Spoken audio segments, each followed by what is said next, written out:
All right, now it's time to step back in time for TNA Wrestling Cross the Line. Or maybe let me do this proper. I'm sorry, ladies and gentlemen. Let me do Let this me do proper. this Let me proper. do this proper.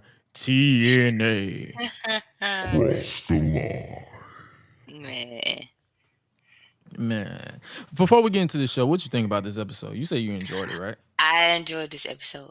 Although there are some people that I really didn't remember like that. So Don't feel bad. other than that, I did enjoy the show because at first, like during the course, I was like, okay, who is this? But I had my moment. I was like, huh? Like, hold on. No, don't feel bad. It was a few that I had to like in the middle of the show. I had to pause it. I had to Google. I was like, "What? Who is so and so? What is so and so up to? Oh, you ain't wrestling no more. Oh, you in Mexico. Oh, okay." Wrestling over. I'm like, it was stuff like that I was like, oh, because most of these people outside, obviously the main event mafia, because this was the era of main event mafia and all these other people. Anybody who wasn't in WWE before, I was like, or if I haven't seen them, if I don't see them now in AEW, then I'm like, who are you? Right. So, but TNA Wrestling crossed the line for August 9th, 2009. That's what we're here for this week. We start off the show with a recap of last week's Impact with the song Burn It Down. Burn It Down. I've never heard this song before until like a few months ago. Because I think I was randomly watching a random TNA pay-per-view on YouTube and I heard this. I was like, what is this song? Why haven't I ever heard this before in my life? And obviously it was in 2019. And I really wasn't watching back then. I was still WWE. I was on autopilot, but I was still in WWE. But this was Burn It Down by Filthy, Filthee. And I'm like, okay, you had to be different. Featuring Major James. It was basically a recap of last week's Impact of Hernandez making his return to in-ring action, defeating Samoa Joe with the face paint. So he was Nation of Violence alongside Taz of the Main Event Mafia, proclaiming to the world that he will be the first TNA World Heavyweight Champion that's Latino. MMA superstar pre-almighty Bobby Lashley made his TNA intentions clear. I'm still hungry. I want titles. I want to run this place, but you guys are stealing titles. Talking to the Main Event Mafia, basically proclaiming himself that he wants the TNA World title for himself. And then the hardcore legend himself, Mick Foley, shocked the world when he captured the Legends title with an assist from the icon Sting. Has the Main Event Mafia reached a breaking point? Plus, AJ Styles has taken round one in a best of 3 series to see who will face Sting and Kurt Angle for the TNA World Heavyweight title at Hard Justice. This was around the time they gave their titles or their episodes a title. So the title of this episode was Powers Unite. So I like that little touch because I know someone who watched TV shows like I think when there's drama involved, they always typically label their episodes if it's not on Netflix.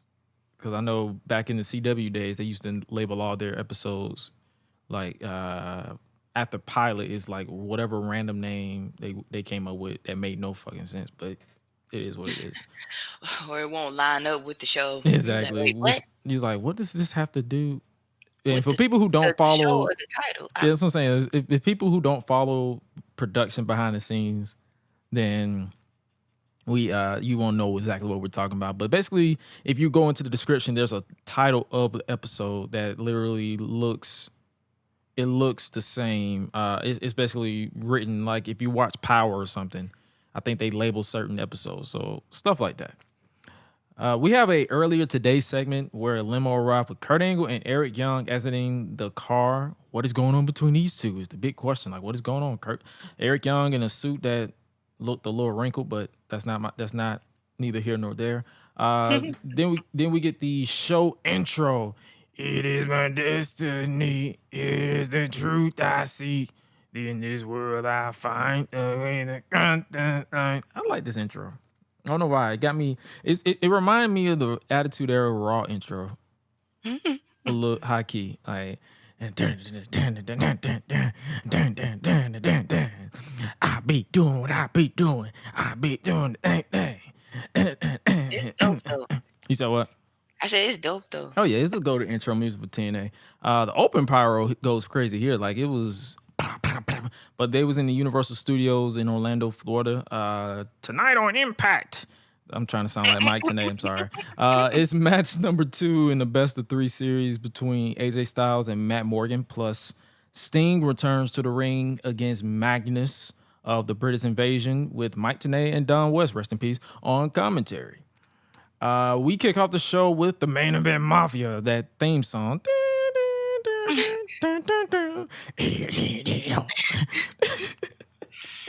I was like, okay. Well, okay then. Let's get the show started.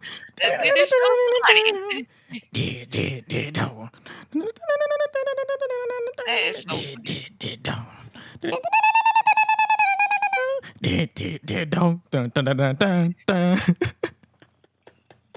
I was like, they had to be crunk back then, boy, cause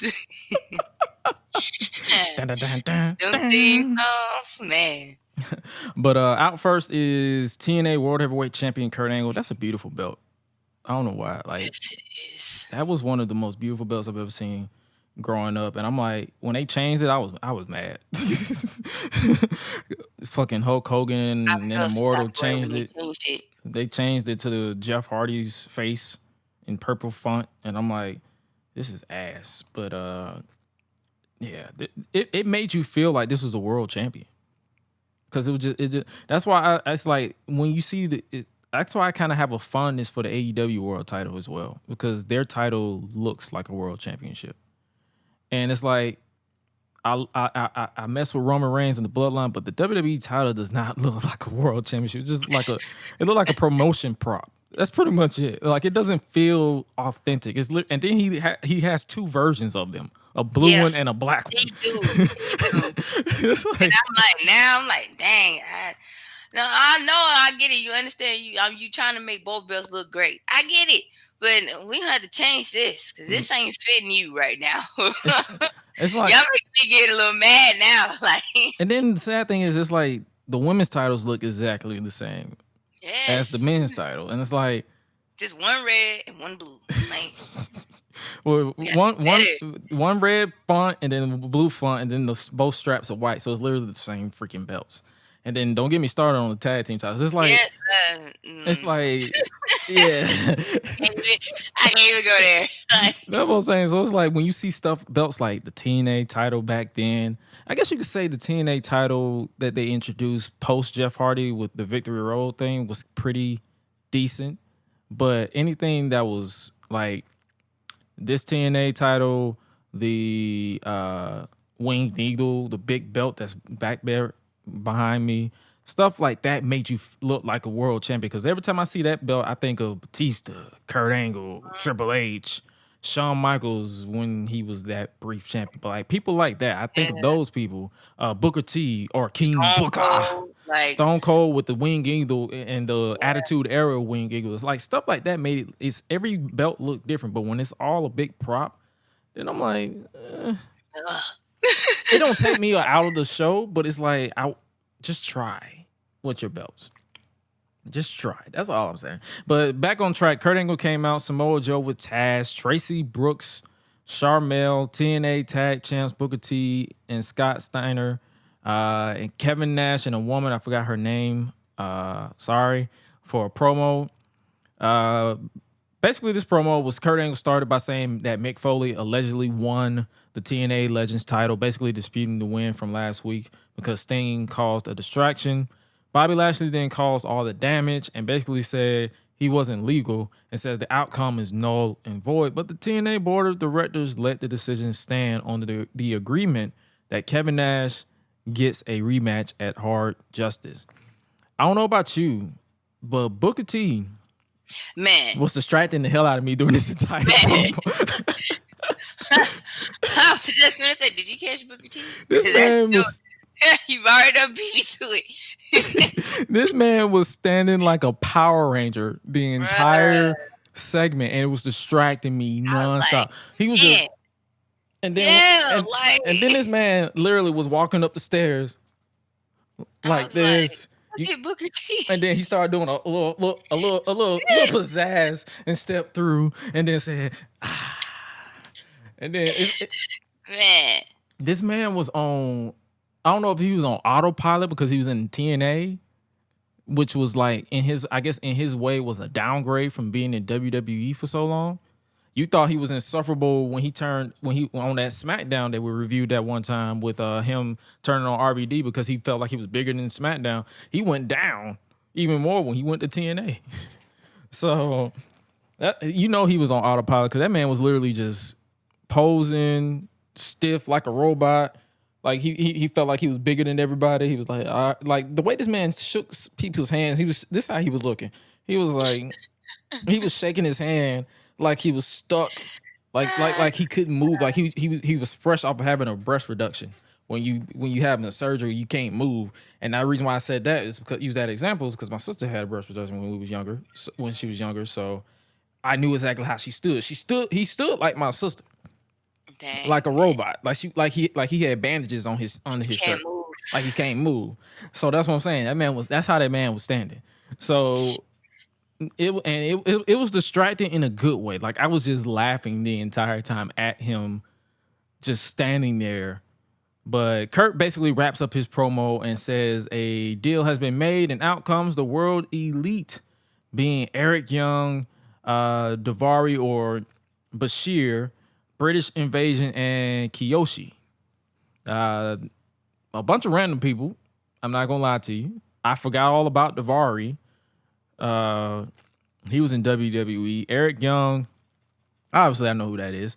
British Invasion. I think I only know a little bit about British Invasion. A little bit.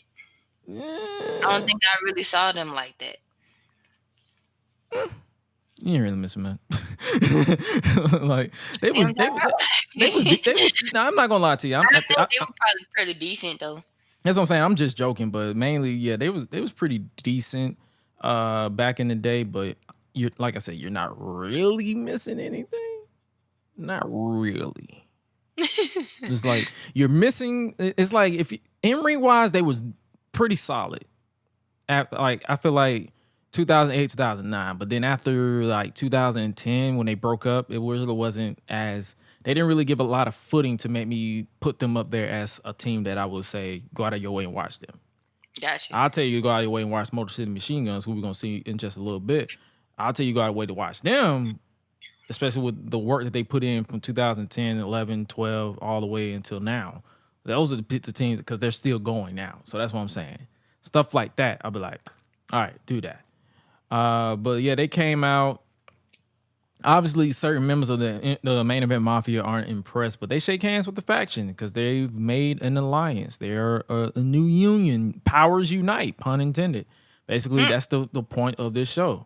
Eric Young basically dick rides Kurt Angle a bit before saying this will be the most powerful union in TNA history and the most raspiest voice I've ever heard in my life, and then sends a message to the entire nation of America, a disgusting nation, might I add, and says, what are they about to do to everyone's hero is the nation's fault. And boys, let the cleansing begin. And I'm like, all right, bro, you're not hurting my feelings. I like this segment, though. Overall, I like this segment. I'm not going to lie to you. I like this segment. Booker T was the highlight of this segment for me. Yes. The memes I got from this man alone has been plentiful. Like, I think I screenshotted like 20 reaction pics from him. And I'm probably going to revisit this episode just to record like certain videos that I can use on Twitter. Like, that's what I'm saying. Booker T was literally on autopilot. I'm pretty sure he was probably high most of the time. Like, he was literally, but he had to be if he created Black Snow a few months prior to this. So that's what I'm saying. Oh yeah, definitely. He had to be. So that's what I'm saying. So this segment was pretty good. We didn't cut backstage to JB Jeremy Borash looking to get a reaction from Mick Foley about what we just saw in the ring. JB says he thought he'd never see the day of Kurt Angle and Eric Young standing side by side. And Mick says that when egos get involved, everyone thinks they are bigger than the business. But the fact is, no one is bigger than the business. No one is bigger than TNA. Dick Eater. JB then asked Mick, what does he intend to do about all of this? Mick says, what do I intend to do? I intend to go to war, JB. So strap in, because tonight will be a night that neither of us will ever forget. Pretty foreshadowing, if you will. Then Sting and Bobby Lashley clipped into the frame with Sting saying, it's showtime, Mick, in the most mellow tone possible. Like he's trying to sell me a bottle of cologne when I walk into Macy's at Lenox Square. That's how mellow he said, it's showtime, Mick. And I'm like, why you sound like a sensational voiceover for Pornhub? Like, what are we doing here? Man. It's showtime. Let's watch. It's like he sound like not even that aside. Like if you want to go even further, he sound like one of those benediction pastors. Now that the doors of the church are open, first timers, come on down to God. Or at the end, come on down in Jesus' name, amen and amen. That's how mellow that man was. That's all I'm saying. He was literally that mellow. he was real. Mick then says, let's do it. And then Mick says, let's do it in the most mellow tone as well. Like everything, the way that they was hyping it up, they were just so young with it. They were so mellow with it. Like, let's do it. And then they just walked out of the office. Back from the break, we cut back to the interviewer, Lauren, who looks to get a reaction from Daniels of Eric Young's alignment with Kurt Angle. But before that, I was legitimately stuck on this man's mustache and the position he was standing. Like he was standing in the position like this, like he was Super Dude from All That. Like that's how he was standing. He was like, I am Super Daniels. Hear me roar, bitches. He's like, so anybody gonna talk about this man mustache? Or it's just me? No, that's how I feel about when I see people with a toupee on their head. Cause I'm like, is that real? Or they mess with me? You can tell when it's a toupee. Right. Like, you can tell when it's a toupee. No better, I just be staring, like just like, word? What is that? Are they for real? I just be so surprised I ain't get caught, like just looking at people with that. Don't let me. And the thing is, the reason why I brought that up is because imagine watching this high, man, out your mind. I watched this stoned out of my mind, and I'm like, y'all don't see that thing on his neck? Like you just want to walk up to him and just smack it off his face. Man. Like, take that off. Take that shit off your head. Like, what's wrong with you? And then you like, that wasn't fake. Oh, my bad. Oh, for real? Well, damn. Like, well, ain't no point in me giving it back. Like, oh my God. I could hear your mustache back. I don't know how you're gonna readjust, but sorry about that. You pull that shit off, you be like, that was yours for real. Wow. Damn. Sorry about that. Your bad. It be like that sometimes. Lauren says Eric Young has drawn a line in the sand and he will make an example out of Daniels. Daniel says he wants to make an example out of me. Shame on him. After everything we fought for the last 7 years, this is how he repays the fans, American fans, for their loyalty to TNA. You know what? Screw you, Eric Young. Screw Eric Young, Lauren. He wants us to stand up and take notice of him. Well, I have. What is it, Eric? You didn't have enough tension as a kid? Is that what it is? Why don't you be a man for once in your life? Stand up and be a man, Lauren. Or well, he said that to Eric I'm sort of how I got that messed up. But he said, stand up and be a man. And I'm like, he basically said, you gets no bitches. Basically, That, he just put it that's in a what that's nice what I way. picked up. He just put it in a nice way. He just put it in the he's like he said, oh, you didn't get no attention as a guy. I'm just gonna say this because we at work. I'm gonna give you the professional version. Okay. You gets no bitches. I'm gonna give you the 2009 version because 2023 will be like, you gets no bitches. You scares the hoes. That's all I'm saying. That's all I'm saying. But Lauren says, I feel you, dog. But this is Lauren's response. She said, I feel you, dog. But you have a match out there tonight against Eric Young, and he got his boys, Kiyoshi and Bashir, with him.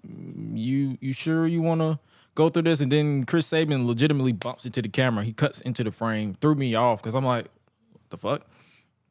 But he bumps into the camera right next to Alex Shelley.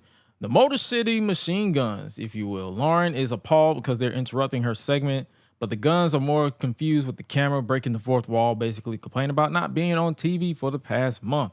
And Daniels had enough, and he pushes both men out of the way and says they need to see that their jobs are in jeopardy. And Alex Shelley said, no shit, Sherlock Beard. We haven't been on TV in a month. He didn't say that last part. I made that up. Daniel said, cut the shit. The reason why they haven't been on TV is because they haven't done anything to get noticed.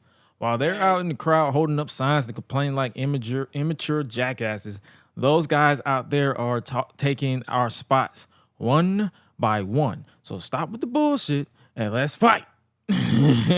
Chris Sabin, after he walked off, Chris Sabin said, well, onward, young soldier. We can try it. Alex Shelley says they just want to be on TV, basically. Stop complaining and fight. Stop it. That's literally it. Stop being a little punk. Stop being a little bitch. Don't be like Eric Young. Don't scare the hoes. Just fight. That's all I'm saying. Still in the ring is the turncoat Eric Young, quote unquote, of World Elite. After aligning himself with the main event Mafia, set to do battle against the Fallen Angel, Christopher Daniels, or just Daniels, accompanied to the ring by the Motor City Machine Guns as backup. I didn't really take notes during any of these matches because I was pretty much enjoying them. But basically, after the match I wrote down the match starts off smooth with Eric Young jumping Daniels before they exchange intense offense. The Guns were just chilling as the other World Elite members kept getting involved, making this pretty much a 3-on-1 handicap match. A bit against Daniels, while Sabin and Shelley were just scrolling through magazines. It wasn't Playboy. They had to be a little PG and playing rock, paper, scissors, shoot at ringside. They was literally not paying attention to anything. They was just like, well, we out here. We're on TV. This match was so good, though. I can't even lie. I didn't really, like I said, I didn't take too much notes on it because I was enjoying it. As the match came to a close, Daniels went for the BME, but Eric Young rolled out of the way. Daniels went for the Angel's Wings, but with the ref distracted, Kiyoshi sprayed Daniels in the eyes with red mist before Eric Young hit a pile driver on Daniels to pick up the win, quote unquote, going against the unwritten locker room code of using the pile driver because it can cause neck injuries and spinal stuff. Despite them not doing anything, the other two hit double baseball slides, drop kicks on the Guns just because to send a direct message to everyone as Eric Young continues to celebrate to go to commercial break. What you think about this match? Did you enjoy it as much as I did, or did this get the 10-second? So no. Actually, this does. I'm gonna give it maybe a good 20 because I'm gonna make it short. I did enjoy this match. Mm-hmm. I don't want to say it was as long as I thought it was gonna be, but I did like it though. A lot of these matches didn't get that. Wasn't that long. I think it was more so about the segments. They weren't. Which I'm kind of cool with. Was by being like promos cutting in, that's what kind of did it for me for a little bit. Okay. So I was like, okay, you know what? Like the matches weren't too bad. Like actually, they weren't. It's just they weren't as long as I thought. Oh, okay. Yeah. Other than that, it was pretty. It was pretty solid. To start off, it's the first match of this show. I wouldn't say start the show because we literally had a lot of shit in between. Right. And then speaking of in between, we had a Hard Justice promo hyping up the pay-per-view with that song I was talking about. Got a head bop out of me. Back from the break, we get another rundown of what's happening on tonight's show, including an additional 8-man tag match out of nowhere. It was Team 3 and Beer Money versus Scott Steiner, Booker T, and British Invasion. We then cut back. You said what? I said every time I hear Steiner, I think the Steiner brothers. Every time. That's literally them. That's it. That's him. That's him. That's so funny. Yeah, that's him. Steiner. Every time. Every time, man. They mark my brain for life. Every time. My bad.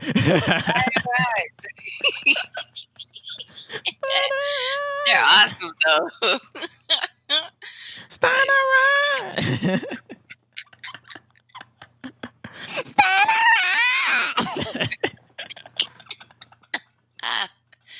Oh man.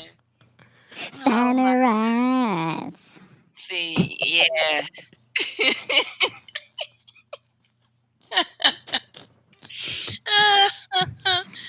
Man.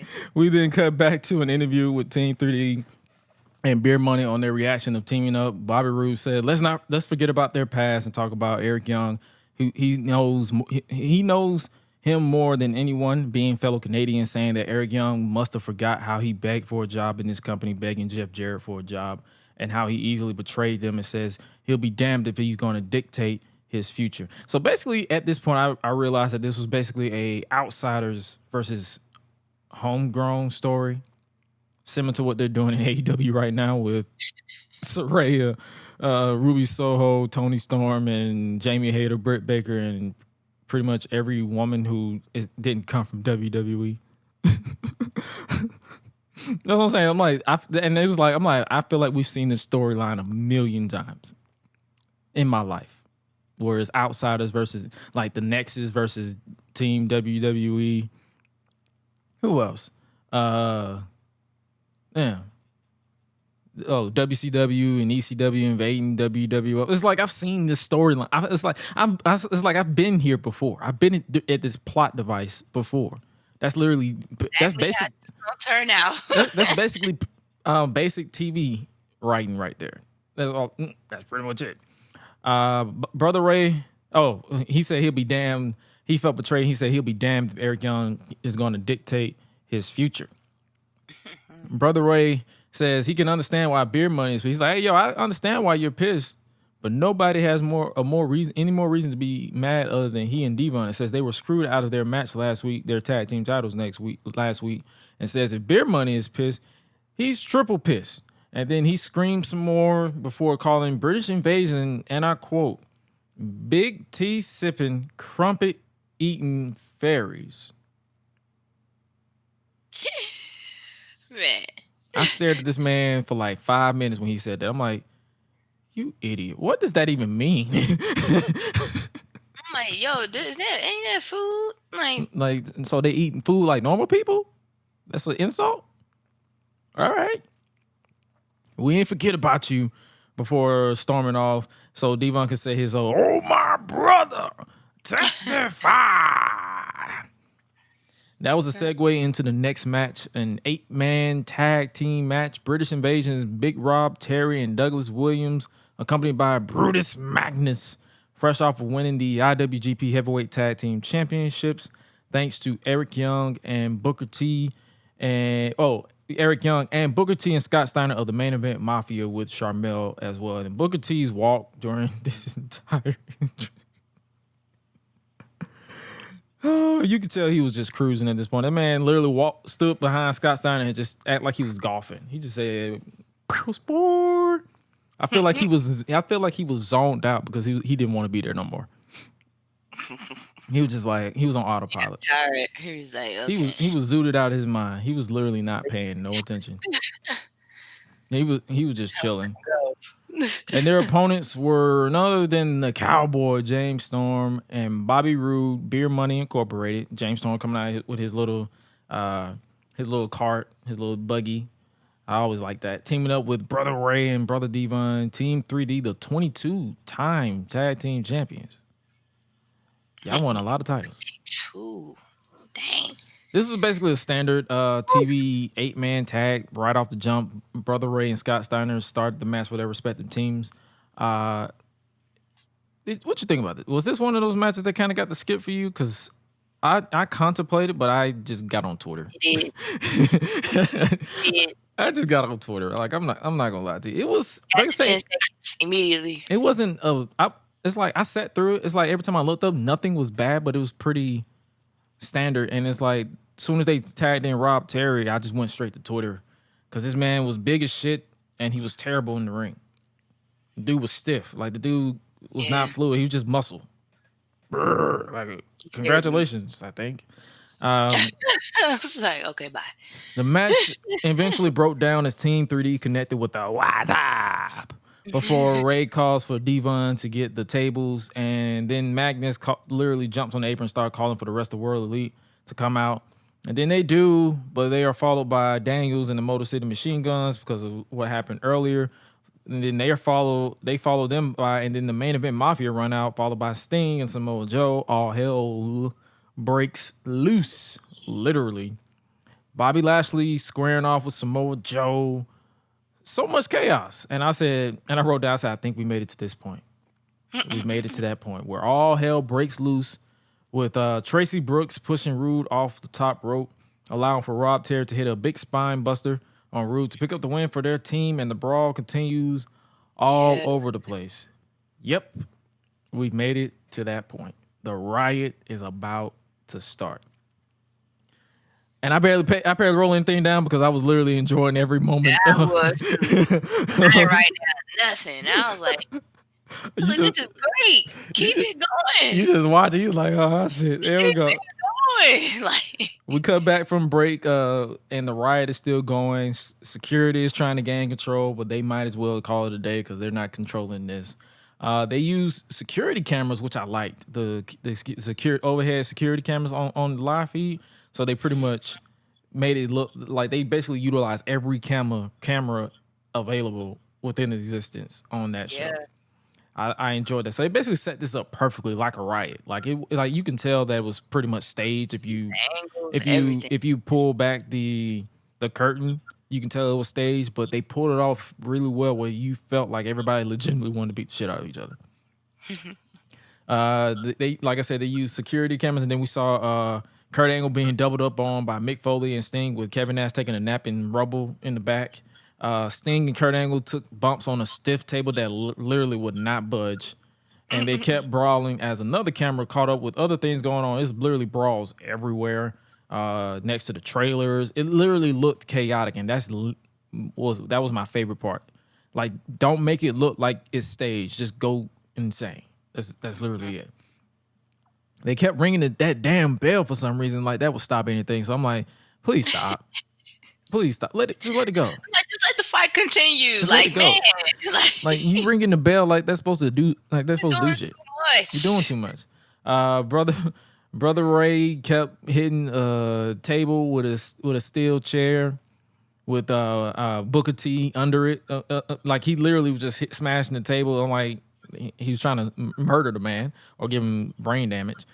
Sting and James Storm start hitting folks with steel trash cans. And then bystanders in the park are just enjoying the visual. I'm enjoying the visual at the crib, so we can agree on that. Then Daniels and the Motor City Machine Guns were just doing wrestling moves in the ring while the chaos was going on in the back. I'm like, why y'all wrestling right now? Fight. Then we start hearing sirens. They don't call the cops. They don't call 12. Yes. They had this one cop who came right out and said, "Now's my time to shine." Let me. I said, what y'all call 504? They had Did you see that one cop though who had the nightstick? Yes. The way he stood there and posed, he said, "It's my time to shine," and then he started doing like this. I was like, man, get him off the force because he want to play. Like, he's like, he's playing on the job. He's like, stop it. Like, that dude was literally. You got beat up too. Like, I would have beat him up. I'm like, that's what I'm saying. You playing? Like, what are you doing? God damn. If you're gonna be the police, be the real police. Stop playing. Raggedy bitch. You raggedy bitch.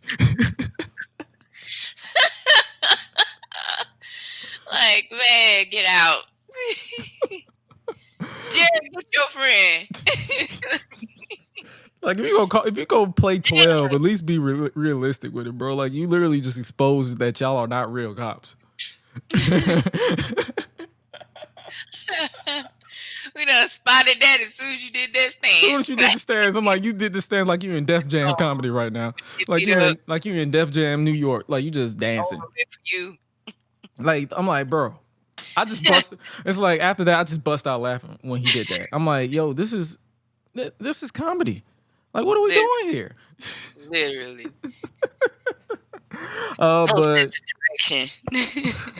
But this was basically used to the chaos stopped. It was literally after the cops came and the dude had his shine on.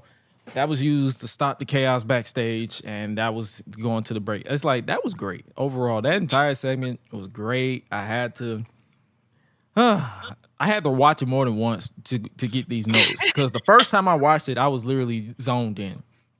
But after that, I had to okay, that happened. Kevin Nash was taking naps, then he hit somebody with the steel grail or the barricade. Then trash started, and then I think Mick Foley at one point hit somebody with a box full of those little styrofoam things that they use, the little paper plastic that they put in packages. The little white thing, he used that, and then it started splattering everywhere. So I'm like, stuff like that just made me bust out laughing. The entire riot was chaotic and funny at the same time. But I need AEW or NXT to recreate this at some point. Yeah, that would be nice. But I feel like it will happen at some point, especially in NXT, because NXT is basically an asylum, because it's like everybody's either getting kidnapped, beat up, jumped in the parking lot. Or I've noticed that too. I'm like, dang, what is it with y'all getting kidnapped all over the place? What is this? Like Johnny Gargano got his ass whooped in front of his wife and son. So it's like a lot of it's a lot going on. A lot of aggression going on. That was just the middle of the show because we still got more to do.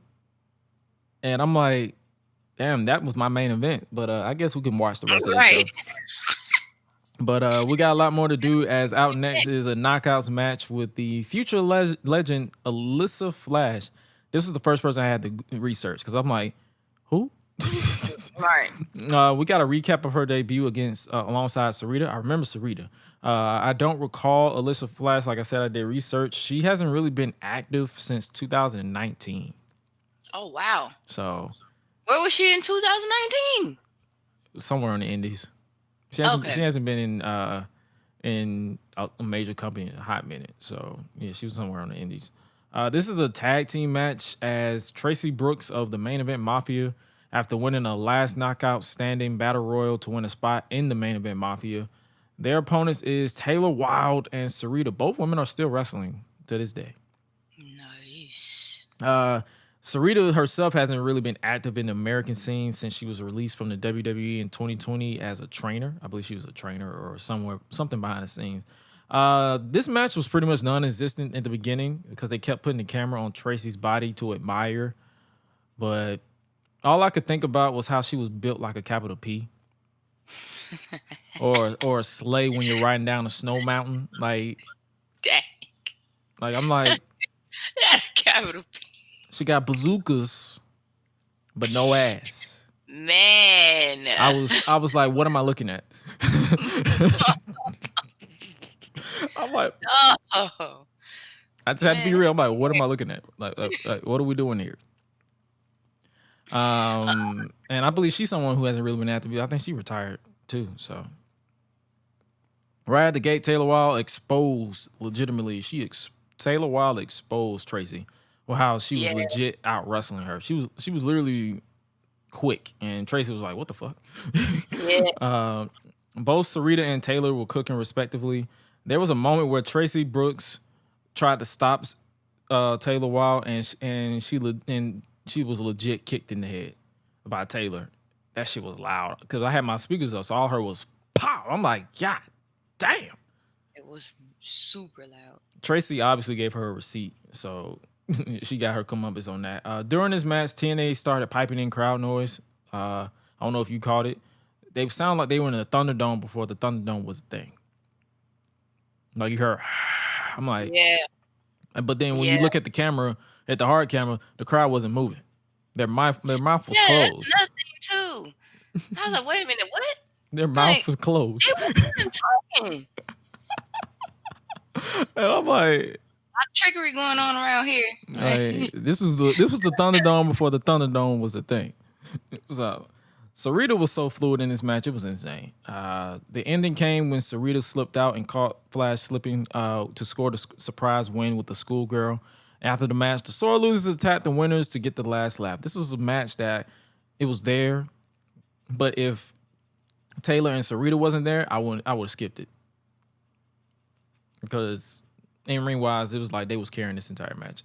I mean, Alyssa Flash, I'm gonna give her credit. She was hanging in there too, but you can tell who was meant to be there and who was not meant to be there.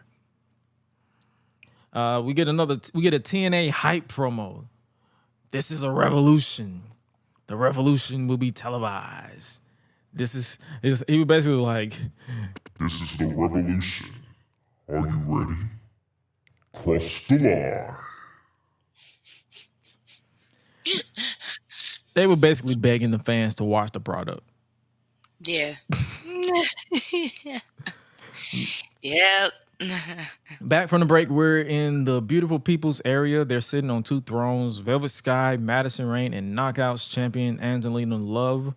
They are interviewed by Lauren about Angelina's title defense on the next episode, which will be a four corners, four-way match involving Tara, Awesome Kong, and ODB, and herself, obviously.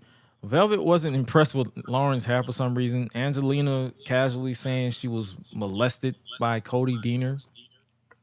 Accusations. Mm-hmm. ODB's boyfriend, Tara's tarantula, then went into an overdramatic reaction.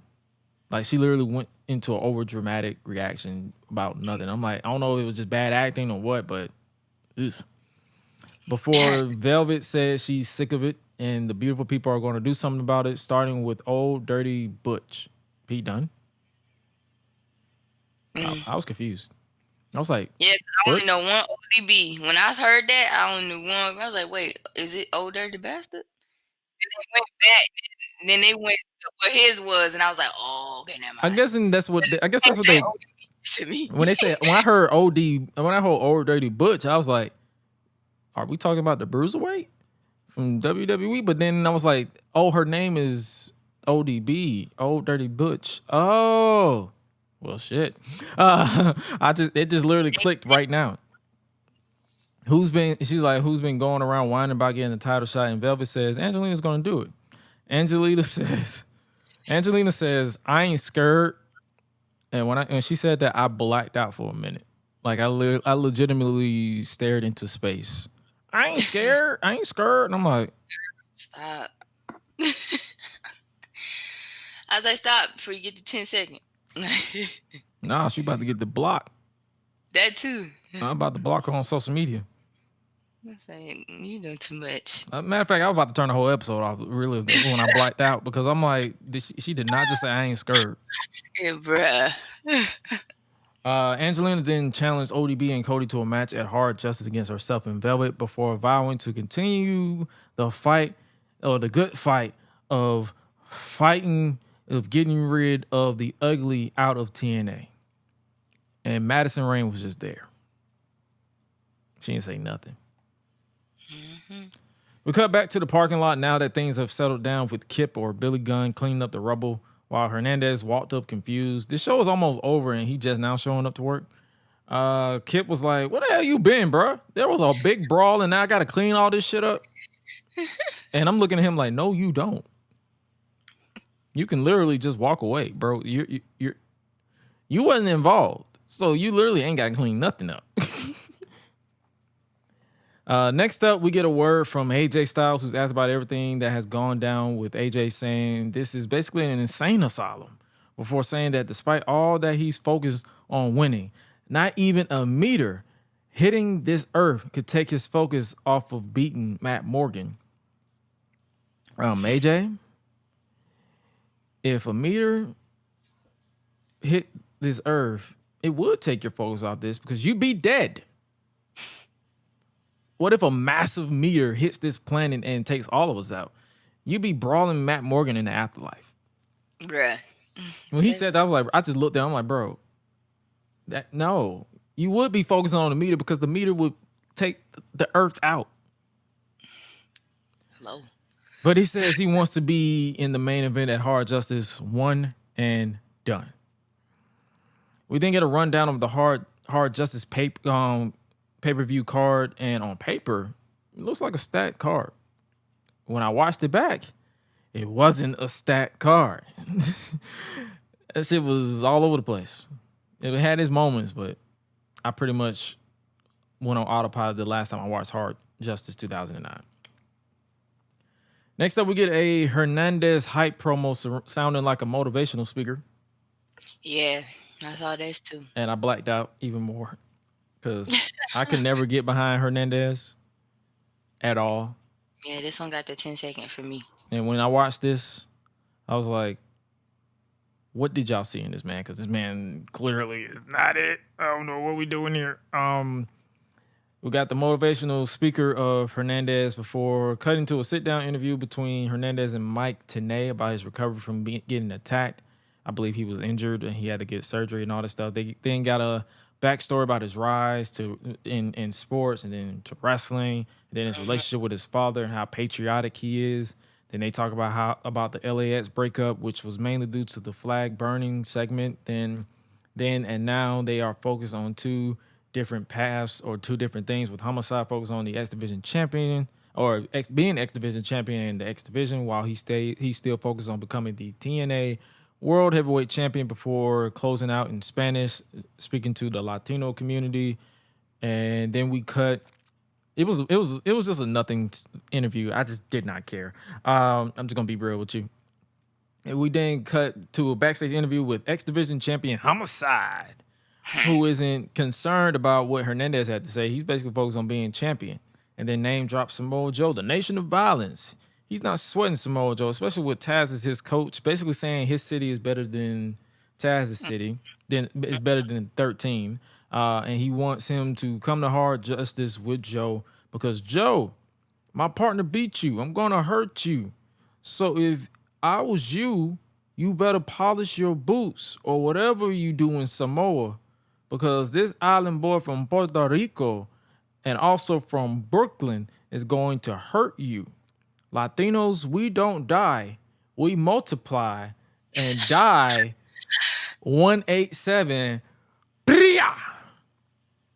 And he said something that they censored to wrap up the segment. It's all right, baby kids. All right, bro. Won't die, we multiply. It sound like baby kids to me. He's like, we don't die.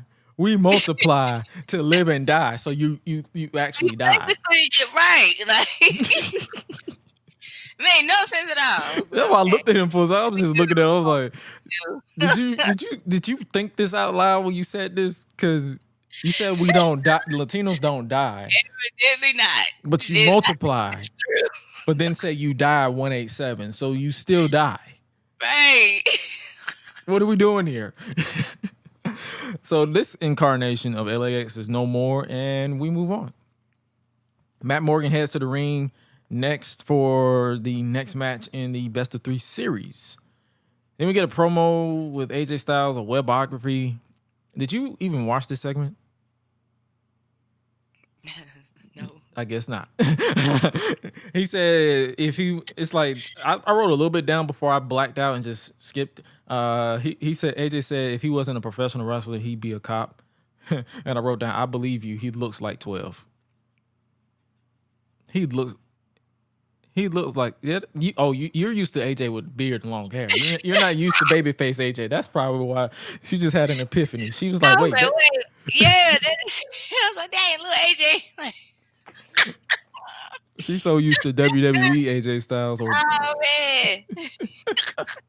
Yeah, that's babyface AJ. Legit babyface. Like he clean shaven, short haircut, country boy from Gainesville, Georgia. AJ. Yeah. But he looked like 12. He looked like he would be somebody that'll be a cop. He said, oh, if I wasn't a professional wrestler, I'd be a cop. Yeah, you look like 12. Dang. he basically told his backstory. He played football and then amateur wrestling. He's a Mario Brothers, Castlevania, Metal Gear, Street Fighter 2. He's basically a Nintendo guy, and he wanted to either He's that. be a basketball, football, or baseball player when he grew up, but he couldn't do basketball because he was too short. This was basically getting to know you thing, and this is when I skipped because I just didn't care. I'm like, It's too long. okay, you're it should have been literally like 5 minutes. This should have been on This should have been on YouTube before YouTube was a thing. So, this wasn't before YouTube. YouTube was a thing in 2009. Before YouTube became popping. This is literally a YouTube segment. After a recap of AJ Styles and Matt Morgan last week, we get the second of the best of 3 series between the two before both men make their respective entrances. Matt Morgan's theme song was pretty good. You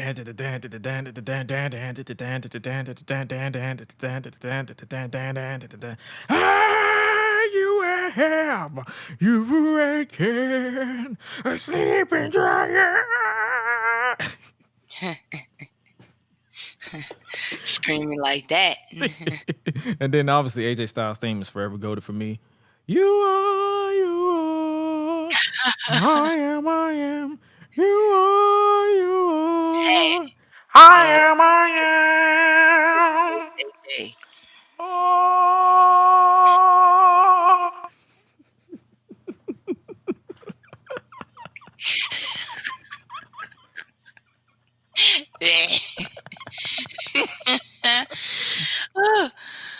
Oh man, this is another match I instantly paid attention to because the bell rings, and this match was instantly the battle of big man versus little man, with Morgan eventually gaining full control.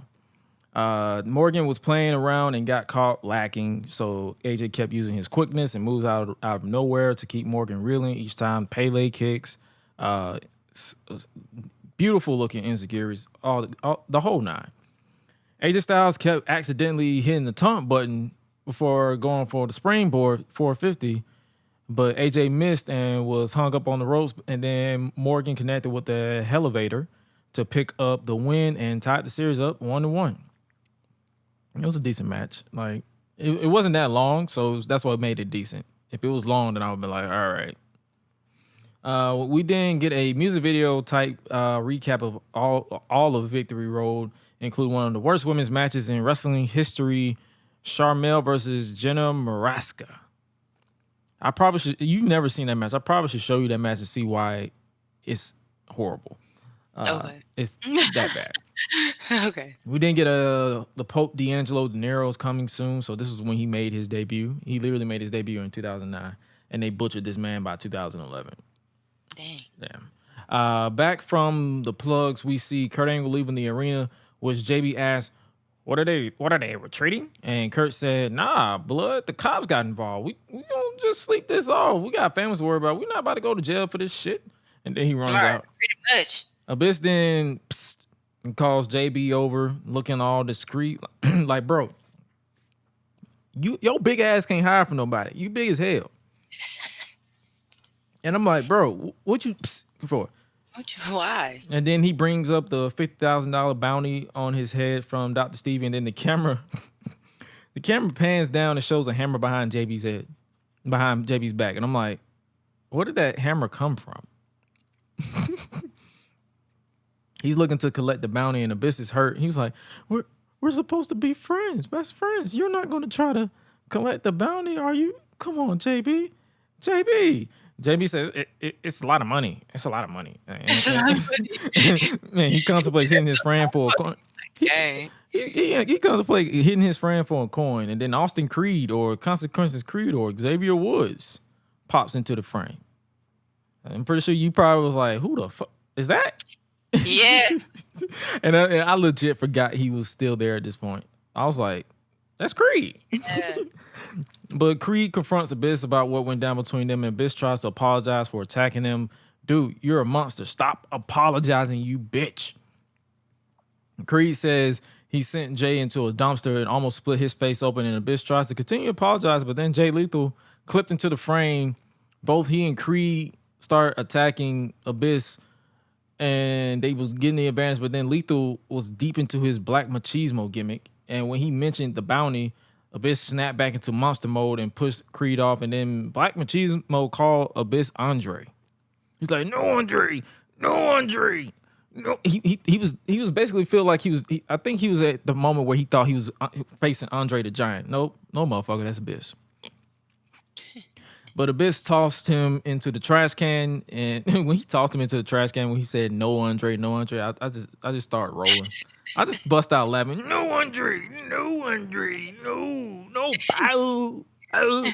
And then Abyss then finished off Creed by yeeting that man into a door before shouting, "I can't stand this!" before walking away, pulling his hair. Man, you are a monster. Why are you a bitch? Damn. After another TNA hype package that we saw earlier, we see Sting make the slow walk to the ring as the main event is up next. IWGP Tag Team Champion Brutus Magnus, accompanied to the ring by Big Rob Terry and Doug Williams, makes his way to the ring as he goes one-on-one with the Icon Sting. Referee Slick kicked the other members of the British Invasion out from ringside before the match begun. The match started with Sting going in on Magnus before he rolled out the ring, and he asked for more time. He asked for timeout, but then after a while, Magnus caught Sting slipping, and then he went on the offense against Sting from here on out. This was a non-existent main event. I'm not even gonna lie to you. I'm just gonna be real with you. This wasn't really a match. After the break, Sting hit a standing NZ before regaining control and then locking in the Scorpion Deathlock to pick up the quick win. That was literally it. It was a one and done. It really was. It was quick. I looked down, I looked up, I'm like, oh shit. Random fight. And I was like, oh. That's why I looked down, I looked up, I'm like, oh, so this is it? All right. After the match, it was literally that fast. I looked down, I'm like, I'm writing down notes, and I'm like, oh shit. All right. After the match, Magnus tries to attack Sting from behind, but Sting caught him instantly because he was yelling while running to him. Like, bro, we can hear you. I heard you. And then World Elite ran out, and it was basically 6-on-1 until Bobby Lashley and Mick Foley ran out to even the odds. And then here comes the main event Mafia. Kevin Nash and Booker T took their time to get there. They were just chilling on autopilot, but they didn't leave. The numbers advantage is in their favor of this new alliance until freaking Hernandez ran out swinging a freaking chain. Like, that dude literally, a grown man, like, bro, he literally was swinging a big ass chain. Just running around causing the group to retreat, which I get it. Getting hit with chains sucks, especially a big ass chain that you have no control over. The babyfaces stood tall to force the World Elite main event Mafia to retreat. The battle lines have been drawn to end the show. Overall, I enjoyed the show. Little bits and pieces that I skipped because no show is perfect, but I didn't hate the show. I enjoyed it for what it was. It was good. It was good. I liked it. I did. I really did like it. That brawl though. That was that brawl always be like my highlight though. That's my only highlight for this. That was fun. it was like, it was so much. You can tell, and I like the way that they structured the build to it. It was like they alluded to it, like, hey, this will be a night that you'll never forget. Mm-hmm. This will be like they was like, okay, the World Elite and the main event Mafia are a unit. The people are taking it personal because they Eric Young, who was a TNA original, betrayed the front line, if you will, outside of Samoa Joe as well. So it's like he betrayed them and joined forces with him. So it made it intense when it happened, and it was some hilarious bits with the trash cans and all that. So the riot was my highlight. In ring wise, my highlight was the Eric Young and Daniels match. I enjoyed that one. But that concludes our retro review for this week for TNA Impact Cross the Line. Are you crossing the line yet? I'm not crossing the line yet. I'm pretty sure Swella's going to cross the line. And she's ready for me to cross the line to move on from this segment. But that is your retro review for this week. Brock Lesnar on the beast. Eat, sleep, flex, and repeat. Whole new swag with a price on the tag. Coming live from the west to the east.